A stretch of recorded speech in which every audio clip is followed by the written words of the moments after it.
मैं आचार्य चंपा झा आप सभी लोगों का अपने चैनल पे स्वागत करती हूँ। आज मैं बताने वाली हूँ शुक्र ग्रह के बारे में कि शुक्र ग्रह की क्या भूमिका होती है हमारी जन्म कुंडली में। अगर जन्म कुंडली में शुक्र ग्रह मजबूत हो तो ऐसे जातक देखने में बहुत ही खूबसूरत होते हैं। उनका जो पहनने ओढ़ने का तरीका होता है वो बहुत अच्छा होता है। ऐसे लोग के पास अच्छी गाड़ी होती है, अच्छा घर होता है।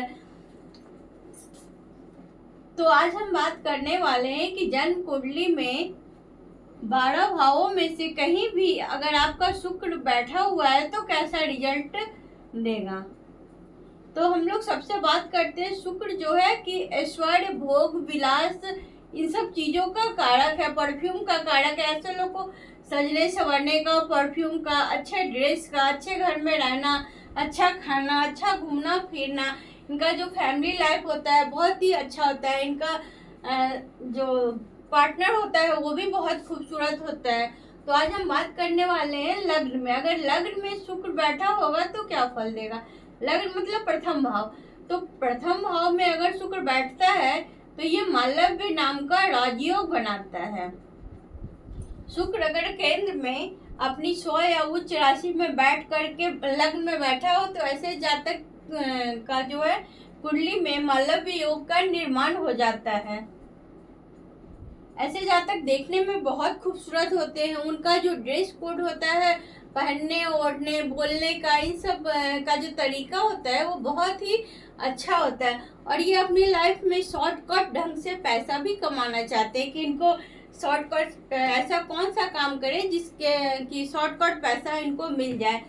अगर ये शुक्र अगर बुध के साथ हो जाए तो ये वाणी के द्वारा, इनकी वाणी बहुत ही अच्छी हो जाती है और उनसे पैसा कमा सकते हैं।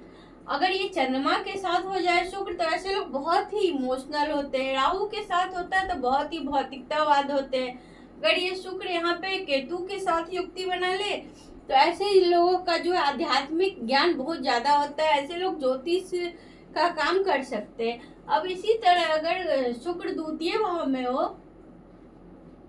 तो ऐसे लोगों की आंखें बहुत खूबसूरत होती हैं। उनका जो चेहरा होता है वो भी बहुत खूबसूरत होता है। वो बहुत जल्दी किसी को आकर्षित कर लेते हैं और अपोजिट सेक्स के प्रति इनका ज़्यादा रुझान रहता है। ऐसे लोग खाने पीने के बहुत शौकीन होते हैं और इनको डायबिटीज होने की भी संभावना रहती है। तो जिनके भी शुक्र द्वितीय भाव में उनको अपने खाने पीने पे कंट्रोल रखना चाहिए अभी से ही, नहीं तो ये जो है कि यहाँ पे बैठा शुक्र डायबिटीज देता ही देता है। और ऐसे लोग का जो है कि जन्म एक बहुत बड़े परिवार में होता है। इनको जो है कि अपने विरासत में अपने माता पिता से बहुत ज्यादा धन संपदा मिलता है। इनको विरासत में धन संपन्न मिलता है। इनके पास यहाँ शुक्र जो है कि काल पुरुष की कुंडली में यहाँ पे शुक्र को अच्छा माना गया है और यहाँ पे शुक्र सारे सुख सुविधाएं, ऐश्वर्य, जितने भी भौतिकता की सुख सुविधाएं की चीजें, नौकर चाकर, ये सब चीजें, लग्जरी लाइफ, ये सब इनको यहाँ पे बैठा शुक्र दिलाता है। अब हम लोग बात करेंगे कि तृतीय भाव में शुक्र बैठता है तो क्या होता है। जब शुक्र जन्म कुंडली के तृतीय भाव में बैठता है तो ऐसे जातकों का फ्रेंड सर्कल जो होता है वो बहुत बड़ा होता है। ऐसे लोग की दोस्ती यारी या फिर कह सकते हैं जहाँ पे ये बैठते हैं, जहाँ पे ये काम करते हैं, वे लोग इनसे ज़्यादा बड़े होते हैं, ऊंचे लेवल के होते हैं। ये समाज सेवक टाइप के लोग होते हैं जो दूसरे की मदद करते हैं। इनका फैमिली लाइफ अच्छा नहीं होता है अगर इस शुक्र पे अशुभ ग्रह की दृष्टि पड़ जाए तो। और एक बात और बताना चाहूंगी कि 3rd house, 6th house, 8th house और 12th हाउस में बैठे अगर कोई भी शुभ ग्रह हो, शुक्र हो जाए, चंद्रमा हो जाए, गुरु हो जाए, अगर ये सब ग्रह इन सब भावों में बैठते हैं तो उतना अच्छा रिजल्ट नहीं देते हैं। इनकी शुभता जो है कि कम हो जाती है क्योंकि ये चारों भाव निगेटिव भाव कहे गए हैं। तो यहाँ पे बैठे शुक्र जो है कि अपनी छोटी छोटी यात्राओं से पैसा कमा सकते हैं। इनका जो है कि news reporter, media, corporation, multi level कंपनियां, इन सब चीज़ों से इनका कैरियर बन सकता है। इनको यही सब काम करना चाहिए। नेटवर्किंग और मार्केटिंग का काम इनके लिए बेस्ट रहता है। मीडिया रिपोर्ट हो गया, जो भी काम करे ये नेटवर्क से जुड़े हुए हो, मीडिया से जुड़ के करें तो इनका कैरियर अच्छा बनता है। इनकी फैमिली लाइफ इतनी अच्छी नहीं रहती है। अगर शुक्र यहाँ पे अकेला बैठ जाए, कोई शुभ ग्रह की दृष्टि ना हो, तो ऐसे लोगों की शादी जो है कि डिले होती है। अगर थर्ड हाउस में शुक्र बैठता है तो ऐसे लोगों की शादी डिले होती है। तो यहाँ तक तो क्लियर है। अब बात करते हैं चतुर्थ भाव में बैठे हुए शुक्र के बारे में। जब जन्म कुंडली के चतुर्थ भाव में शुक्र बैठता है तो यहाँ पे इसको स्थान बल प्राप्त होता है, दिग्बल प्राप्त होता है। यहाँ पे बैठ के ये ज्यादा पॉजिटिव, ज्यादा एनर्जी इनको मिलता है शुक्रदेव को। तो ऐसे लोगों का अपनी माता से बहुत ज्यादा लगाव होता है। इनका घर बहुत बड़ा होता है, इनकी गाड़ी बहुत बड़ी होती है, इनके घर का जो इंटीरियर डिजाइन होता है ना वो भी बहुत खूबसूरत होता है। तो इनके पास बड़ी गाड़ी, बड़ा घर, वो भी सुंदर होता है, ऐसा नहीं कि। और इनके घर का जो साज सजावट होता है वो बहुत ही अच्छा होता है। अंदर की लाइटिंग बहुत अच्छी होती है। अगर लेडीज है कोई तो उनका वार्डरोब जा करके चेक करिए, वो बहुत ही अच्छे से, भले पुराने कपड़े हो लेकिन उसको बहुत ही बढ़िया से व्यवस्थित करके रखती है हर एक चीजों को। तो यहाँ बैठा शुक्र बहुत ही पॉजिटिव रिजल्ट देता है। इनको अपनी माँ से बहुत लाभ होता है। इनकी माँ इनको बहुत पैसे देती है। कैरियर के लिए भी यहाँ बैठा शुक्र दसम भाव को 7वीं दृष्टि से देखता है तो अच्छा कैरियर देता है। अगर पंचम भाव में शुक्र बैठ जाए तो ऐसे लोग बहुत रोमांटिक होते हैं, बहुत ज्ञानी भी होते हैं। अगर यही शुक्र यहाँ सप्तमेश मंगल के यहाँ पे 7 हो जाए, यहाँ पे 1 हो जाए या 8 हो जाए, तो यहाँ से सप्तमेश मंगल अगर पंचम में शुक्र के साथ बैठ जाए तो ऐसे लोग का प्रेम विवाह होता है। ऐसे लोग प्रेम विवाह करते हैं, 100% करते हैं। अब हम लोग बात करेंगे कि पंचम भाव में शुक्र बैठेगा तो क्या होगा। पंचम भाव में शुक्र बैठेगा तो ऐसा जातक बहुत ही रोमांटिक होते हैं। ऐसे लोग को संगीत सुनना बहुत पसंद होता है, ये बहुत ही कलात्मक होते हैं। अगर यही शुक्र सप्तमेश मंगल हो जाए और इसके साथ पंचम भाव में बैठ जाए तो ऐसे लोग का लव मैरिज होता है और 100% लव मैरिज होता है। ये इनके बच्चे बहुत अच्छे होते हैं, प्यारे होते हैं, संस्कारी होते हैं। अगर ये शुक्र स्त्री राशि में यहाँ पे बैठ जाए और स्त्री ग्रह की दृष्टि पड़ जाए जैसे चंद्रमा की, शनि की, राहु की, तो ऐसे लोगों को पुत्री संतान ज्यादा होती है, पुत्र संतान कम होते हैं। अगर यही शुक्र पुरुष राशि में और पुरुष ग्रह की दृष्टि पड़ जाए तो फिर पुरुष संतान भी होते हैं, पुत्र की भी प्राप्ति होती है। लेकिन ज्यादातर मामलों में देखा गया है कि पंचम भाव में अगर शुक्र होता है तो ऐसे लोगों को पुत्री संतान ज्यादा होती है। ये शॉर्टकट मारते हैं ऐसे लोग। जुआ जो और गेमिंग हो गया, लॉटरी हो गया, सट्टा हो गया, इन सब चीजों से इनको फायदा भी होता है और ये सब इन सब चीजों के ये आदी भी होते हैं और ये सब काम ये करते हैं। शुक्र यहाँ पे बैठा शुक्र ऐसे लोगों को जो है कि सट्टे से, लॉटरी से, जुआ से, इन सब चीजों से इनकम कराता है। अब हम लोग बात करेंगे कि छठे भाव में अगर शुक्र बैठ जाए तो क्या होगा। कुंडली के अगर छठम भाव में शुक्र बैठ जाए तो ऐसे जातक जो है कि इनका फैमिली रिलेशन अच्छा नहीं रहता है, इनकी वाइफ के साथ इनका रिलेशन अच्छा नहीं रहता है। ऐसे लोगों को नौकरी करना चाहिए, व्यापार नहीं करना चाहिए, क्योंकि सप्तम से छठा घर ये 12वां घर हो जाता है। इसीलिए ऐसे लोगों को व्यापार नहीं करना चाहिए, नौकरी करना चाहिए और इनको सेवा करना चाहिए, समाज सेवा करना चाहिए। ऐसे लोग अपने फैमिली के साथ जो है कि फैमिली रिलेशन अच्छा नहीं होता है, फैमिली लाइफ डिस्टर्ब रहती है और ये बहुत ही मेहनती होते हैं। ये मेहनत करते हैं और अपना एक अलग पहचान बनाते हैं।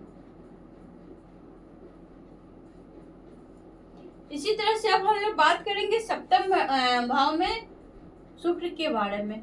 सप्तम भाव में शुक्र बहुत ही अच्छा होता है। जो भी इनके पार्टनर होते हैं वो देखने में बहुत खूबसूरत होता है, इनका अट्रैक्शन पावर बहुत ज़्यादा होता है, ये बहुत ही सुंदर होते हैं। इनका अपोजिट सेक्स के प्रति बहुत ज़्यादा इंटरेस्ट होता है। अगर इस शुक्र पे किसी पापी ग्रह की दृष्टि पड़ जाए, शुभ ग्रह की दृष्टि ना हो, तो फिर इन सब चीज़ों में कमी आ जाती है। इनका फैमिली लाइफ बहुत डिस्टर्ब हो जाता है।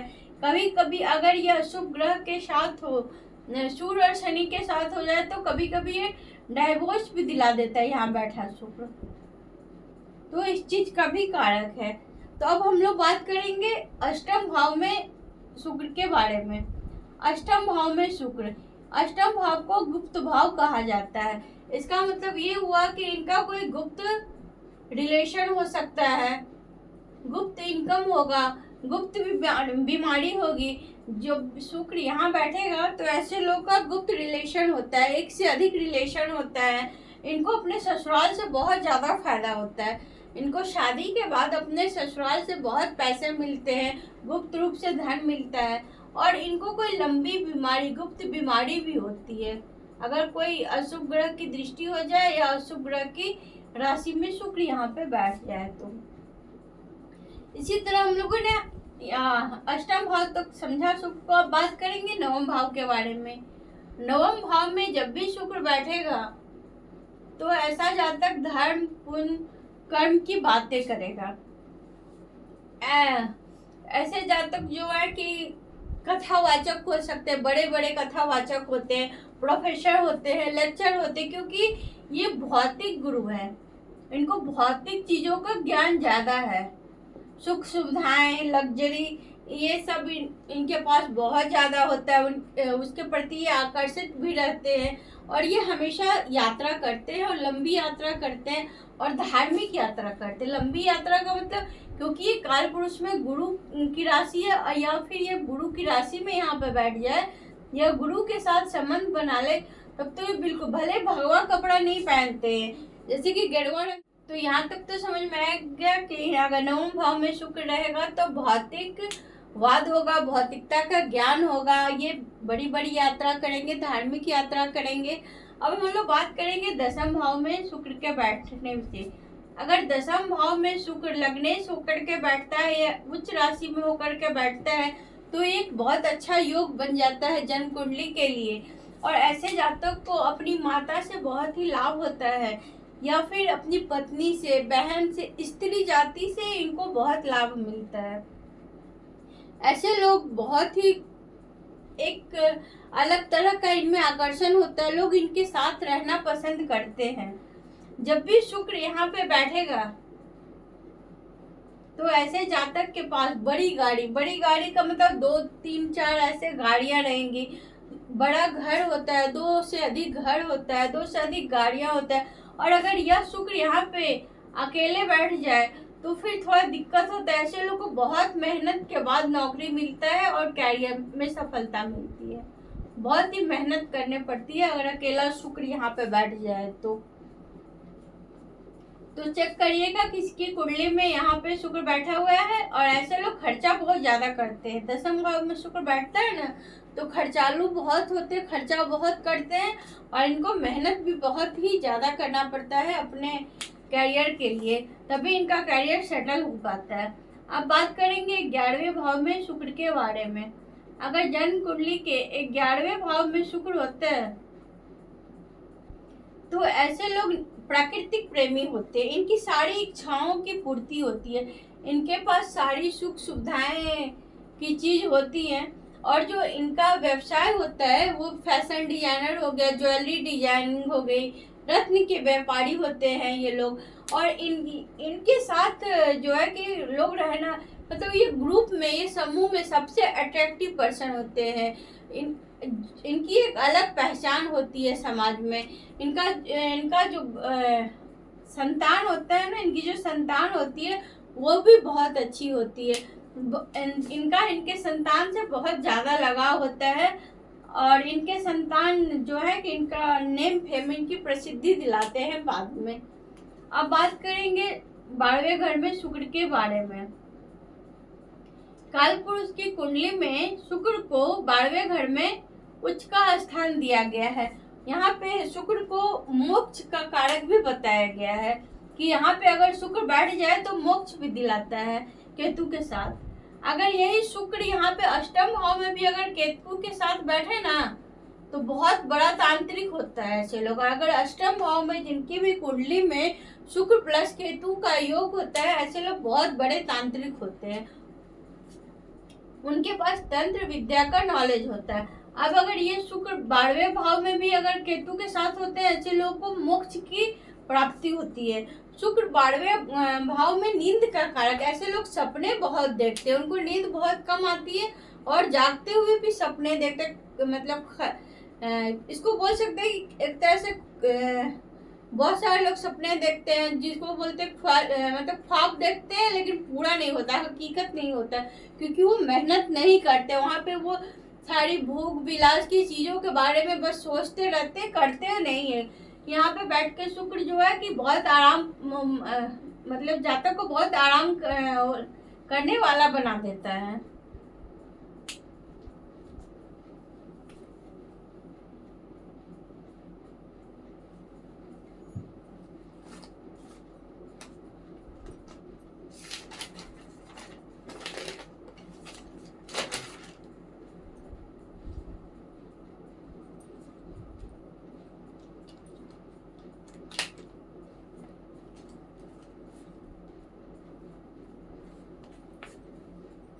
तो यहाँ तक तो समझ में आ गया ना कि शुक्र 11वें भाव में। अब हम लोग बात करते हैं शुक्र के 12वें घर में क्या फल मिलेंगे। अगर शुक्र जन्म कुंडली के 12वें घर में हो तो ऐसे जातक बहुत सपने देखते हैं, इनके सपने बहुत बड़े बड़े होते हैं, लेकिन ये मेहनत नहीं करना चाहते, ये भोगी बस होते हैं, विलासी होते हैं, सोते बहुत ज्यादा हैं, आलसी होते हैं। अगर ये क्योंकि ये मोक्ष का भी घर कहा गया, यहाँ पे अगर केतु शुक्र के साथ होता है तो ऐसे लोगों को मोक्ष की प्राप्ति होती है और इनके पास मोक्ष का ज्ञान भी होता है। और एक चीज मैं और बताना चाहूंगी कि अगर यहाँ पे अष्टम भाव में केतु के साथ अगर शुक्र हो जाए, इसका मतलब कि शुक्र और केतु ऐसे लोग तांत्रिक होते हैं, इनको तंत्र विद्या बहुत अच्छे से आती है और ये करते भी हैं। ये बहुत बड़े लेवल के तांत्रिक होते हैं, इनको बहुत अच्छे से किसी को अपने वश में करना या जो कुछ भी उन लोगों का काम होता है तो ऐसे लोगों को होता है। और तो 12वें घर में शुक्र जो है कि नींद का कारक है और बहुत खर्चा करते हैं ऐसे लोग। अगर शुक्र वहाँ पे राहु के साथ हो जाए तो ऐसे लोग, ऐसे जातक लड़कियों के ऊपर बहुत ज्यादा खर्चा करते हैं, उनके जो भी दोस्त हो, लेडीज दोस्त, उनके ऊपर वो बहुत ज्यादा खर्चा करते हैं। बस वो सपना देखते हैं लेकिन उसको हकीकत में कर नहीं पाते हैं, क्योंकि ये भोग विलास का कारक है, नींद का कारक है, मोक्ष का कारक है। बाद में इनको अगर गुरु की दृष्टि पड़ जाए या गुरु की राशि में हो तो ये बाद में आध्यात्मिक भी हो जाते हैं और इनको मोक्ष की भी प्राप्ति होती है। तो इस तरह से कुंडली के 12 भावों में शुक्र का प्रभाव मैं आप लोग को बताई हूँ। अगर किसी की कुंडली में शुक्र पीड़ित हो, अच्छा नहीं हो, अच्छा रिजल्ट नहीं दे रहा हो, तो क्या करना चाहिए। तो पहले तो आप लोग समझेंगे कैसे कि किसी की जन्म कुंडली में शुक्र खराब है। अगर शुक्र कुंडली के तीसरे घर, छठे घर, 8वें घर और 12वें घर में बैठा हो शुक्र, तो समझ जाइए कि जन्म कुंडली में हमारे शुक्र ग्रह कमजोर है या खराब है। अगर शुक्र कन्या राशि में बैठ जाए तो समझिए कि शुक्र खराब है, कमजोर स्थिति में। अगर कुंडली में शुक्र 2 नंबर की राशि वृषभ में, तुला में और मीन राशि में, इट मीन्स की 12 नंबर की राशि में बैठ जाए तो समझिए कि कुंडली में शुक्र बहुत अच्छा है, बहुत शानदार रिजल्ट आएगा। अगर शुक्र कमजोर है, कुंडली में इन भावों में है 3, 6, 8, 12 और कन्या राशि में, तो आपको करना है क्या, मैं छोटे छोटे उपाय बता रही हूँ। आपको जो भी हो, जैसे भी आपके कपड़े हो, कपड़े साफ सुथरा धुले हुए, प्रेस किए हुए, नीट एंड क्लीन होने चाहिए।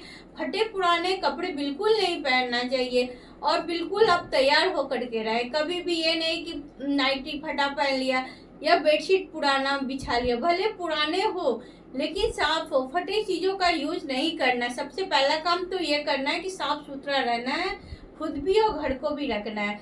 दूसरा काम ये करना है कि शुक्रवार का व्रत करें। वैभव लक्ष्मी का भी व्रत कर सकते हैं। और जो लक्ष्मी जी होती है ना, लक्ष्मी जी के कमलों में, चरणों में कमल की पुष्प अर्पित करें, उन्हें सुगंधित इत्र डालें, खुद भी इत्र का प्रयोग करें। तो इन सब चीजों करके आप जन्म कुंडली में शुक्र को मजबूत कर सकते हैं और शुक्र के शुभ फल में वृद्धि कर सकते हैं। क्योंकि अगर कुंडली में शुक्र ग्रह अच्छा नहीं होता है तो जीवन बहुत ही मायूस हो जाता है, पति पत्नी के बीच में रिलेशन कम हो जाता है। क्योंकि शुक्र जो है कि अट्रैक्शन का कारक होता है, आकर्षण का कारक होता है। शुक्र को आप जितना मजबूत करेंगे उतना आपसी घर परिवार में प्रेम होगा, पति से प्रेम होगा, घर से प्रेम होगा, हर एक चीज से प्रेम होगा और सारी सुख सुविधाएं की चीजें सॉरी आपके पास आएंगी। तो कैसा लगा हमारा ये वीडियो जरूर बताइएगा, लाइक और सब्सक्राइब करिएगा। मिलते हैं अगले वीडियो में। हर हर महादेव।